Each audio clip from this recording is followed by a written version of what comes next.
Something different happened last fall. For the first time in a long time, I made a Pixel phone as one of my daily drivers, and it's a decision I don't regret after putting the Pixel 8 Pro through countless photo shootouts and comparisons against all the best phones around.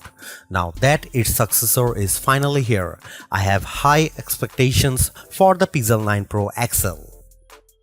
That's because the Pixel 8 Pro stuck around for almost a year, even when newer Android phones like the OnePlus 12 and Galaxy S24 Ultra tried to tempt me away from it. Google's rearranging its Pixel lineup because instead of just one flagship model, we are getting two Pro models instead.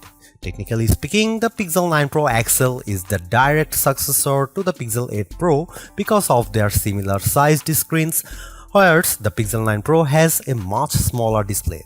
I break down all the details about them in my Pixel 9 and Pixel 9 Pro versus Pixel 9 Pro XL comparison.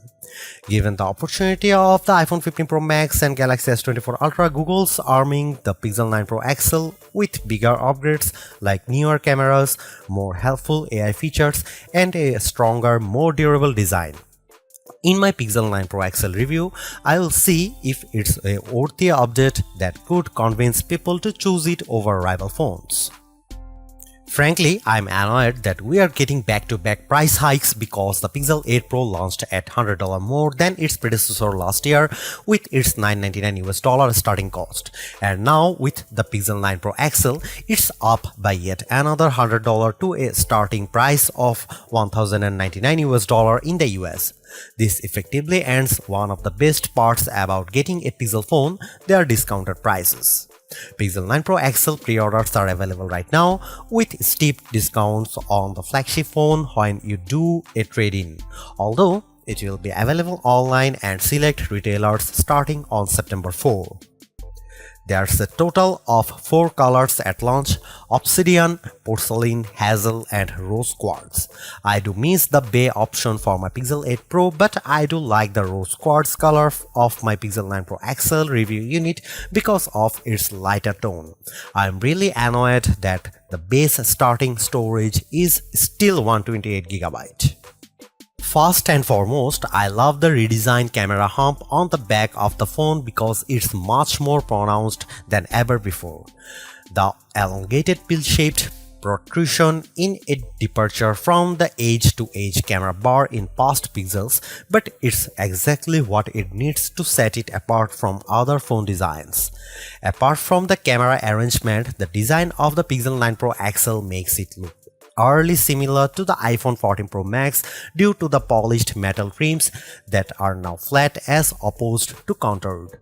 I know others may like this change, but it doesn't feel as comfortable to hold as the rounded edges of the Pixel 8 Pro, so it's something I'm just going to need to get used to.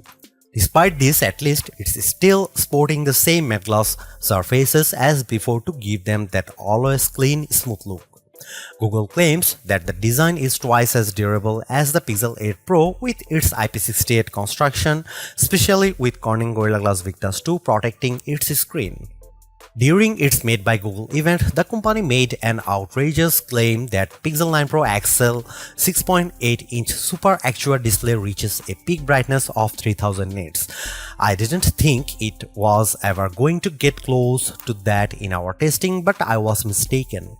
Hands down, the Pixel 9 Pro XL has the brightest screen we have ever tested, reaching a blinding peak of 2469 nits, a substantial improvement over the 1526 nits of the Pixel 8 Pro.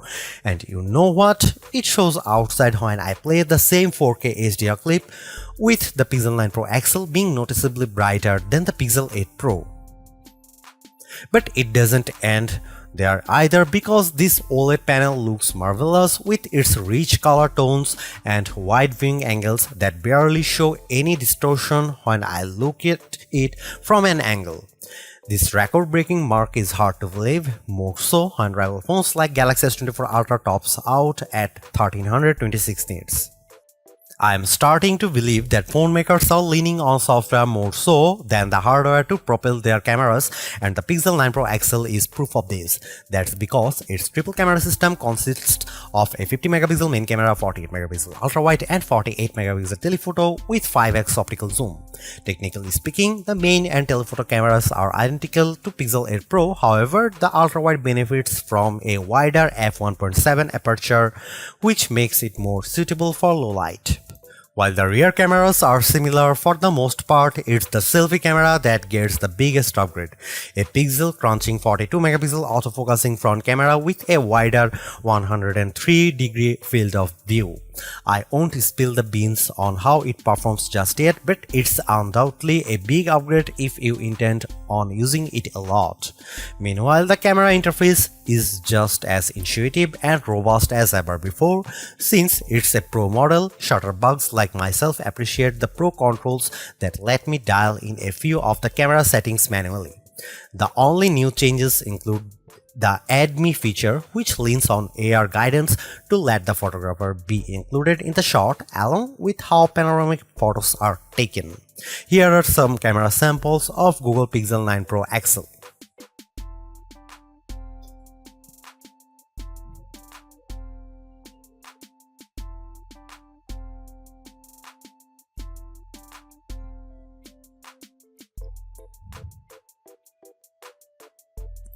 Another reason to choose the Pixel 9 Pro XL is because of its ability to shoot at up to 8K 30 FPS, whereas the previous Pixel 8 Pro caps out at 4K 60 FPS.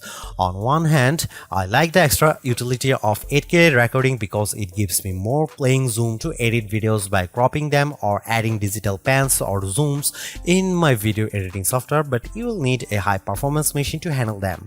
While there are plenty of shooting modes and settings to adjust with video, like choosing between 24, 30 or 60 FPS, it still lacks full manual controls to get me the look I really want to go after. Here are some video samples of Pixel 9 Pro XL.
The biggest area of opportunity for the Pixel 9 Pro XL is without a doubt its processing performance, mainly because last year's Tensor G3 underperformed against rival chips like Apple's A17 Pro and Qualcomm's Snapdragon 8 Gen 3. With the Tensor G4 calling the shots, it's an improvement over the Pixel 8 Pro with Geekbench single and multi-core scores averaging at 100, 929 and 4747 respectively. On paper, it beats Pixel 8 Pro's scores of 1699 and 3666, but it trails the performance benchmark results of the iPhone 15 Pro Max and Galaxy S24 Ultra. Despite this, I am happy to report that its performance is buttery smooth and responsive with all the normal functions I do on my phone. I am also pleased by how it manages to keep more apps in memory with its upgraded 16 GB of RAM, which means less refreshing if I am multitasking. Over on the graphics performance side of things, it's a minimal gain running 3D benchmarks while Live Unlimited test to see how its GPU handles. Its 55.63 FPS score in well in line to what I expect out of a flagship device, but it's barely an improvement over the Pixel 8 Pro's 52 FPS score. And compared to the Galaxy S24 Ultra and iPhone 15 Pro Max, the Pixel 9 Pro XL doesn't come close to matching their insane frame rates. But don't let GPU performance tests be the single determining factor, because I loaded up Age of Origins and Modern Comfort without any hitch to either of their performances, even when there's a lot of action happening. The Tensor G4 might not be the speediest piece of silicon on the market, but it's certainly bringing along improved power efficiency. That's because of Pixel 9 Pro XL has 5060 mAh battery, which is marginally better than the Pixel 8 Pro's 5050 mAh1. Given how the Pixel 8 Pro came up short at 10 hours and 3 minutes in our battery benchmark test, I'm impressed that Pixel 9 Pro XL beats it in stunning fashion, clocking at 14 hours and 37 minutes at its longest. This is the kind of leap I want to see in any successive device, so I am delighted that we finally have a Pixel with extraordinary battery life. It has taken years to get here, but it's lasted me easily through a day with little worry. In fact, it hovers around 15% battery life each night right before bedtime. Battery life is a key area people look at when buying a phone, so it's long overdue that a Pixel can finally keep up with the competition. On the flip side, the Pixel 9 Pro XL also gets a boost with faster 37W wire charging, which is slightly off from Pixel 8 Pro's 30W charging. This results in getting 63% charged when in 30 minutes of charging, while the Pixel 8 Pro got to 59%. However, wireless charging is still capped at 15W with the use of a second-gen Pixel stand and a slightly slower 12W speed with QI wireless charging.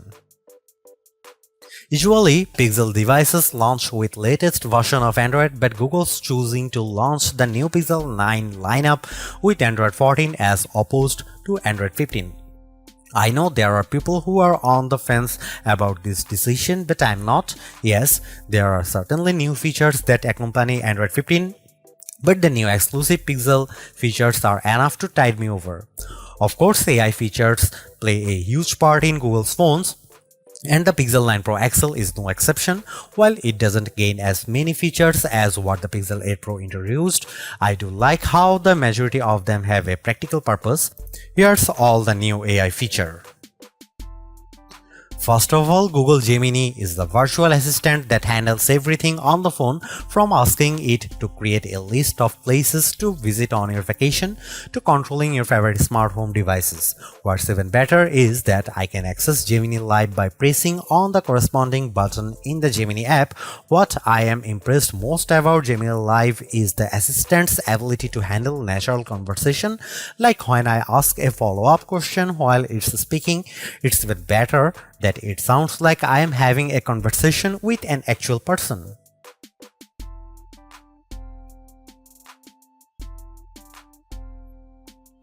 Getting assistance with augmented reality, the Pixel 9 Pro XL's new Add Me feature lets me take group photos with the photographer stitched into the photo later. Essentially, you take one photo, then the Pixel 9 Pro XL guides you to take the second one, with prompts to move closer or further so that the two shots are lined up correctly.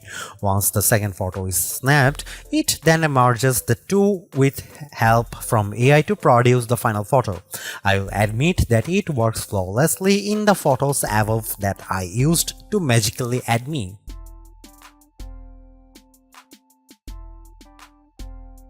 Technically a new feature within Magic Editor. I love how the new Reimagine feature uses generative AI to tweak my photos.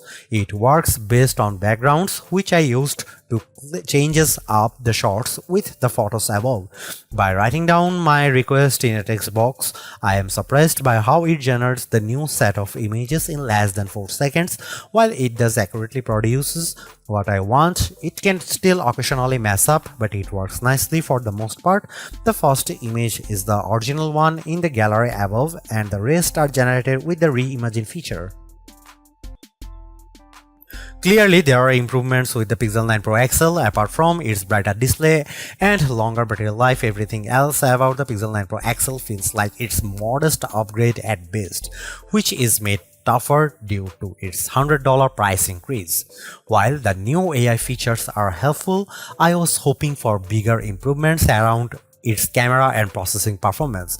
Given that the Pixel 9 Pro has the same exact camera arrangement as this, there isn't much justification on picking the Pixel 9 Pro XL for photography. And compared to its direct rivals, the Galaxy S24 Ultra and iPhone 15 Pro Max, they definitely cost more but have better performance overall.